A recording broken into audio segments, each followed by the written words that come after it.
OMG. Totoong ugali ni Chris na sa pamilya niya booking na ikinagulat ng lahat.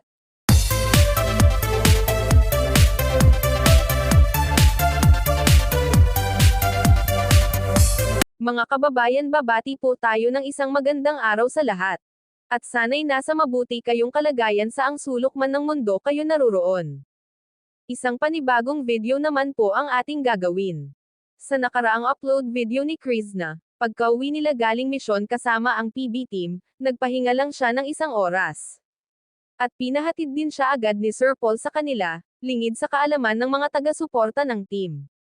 Ang nanay ni Chris na ay may karamdaman, at sobra ang pag-aalala niya sa kanyang ina.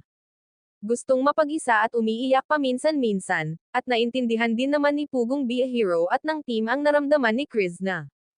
Pag-uwi nga niya pumunta sila agad ng bayan para mapa-check up ang kanyang ina.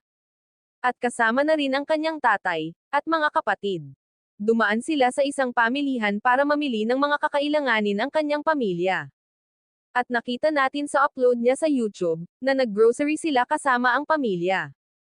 At ang dami niyang pinamili para sa pamilya, kumpleto ang mga pangangailangan ng pamilya niya at bumili din siya ng gamot sa kanyang mama. Napahanga ako sa ginawa ni Chris na para sa kanyang pamilya.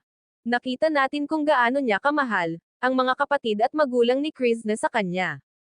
Naalala ko rin noong kabataan ko, na halos lahat ng kita ko pinadala ko rin lahat sa pamilya.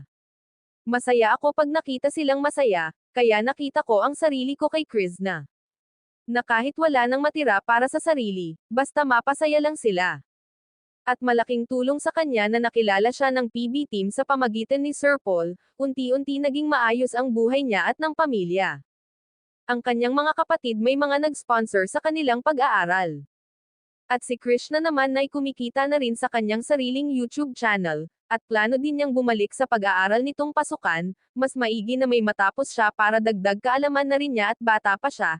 Sabi nga ni Sir Paul lagi siyang nakasuporta kay Chris na, at sabi pa niya hindi siya nagmadali, pero dapat magmadali ka na Sir Paul para magka-baby na kayo, nang makita din namin ang iyong lahi. Ang saya siguro kung may baby na sa PB house, nakapasaya siguro.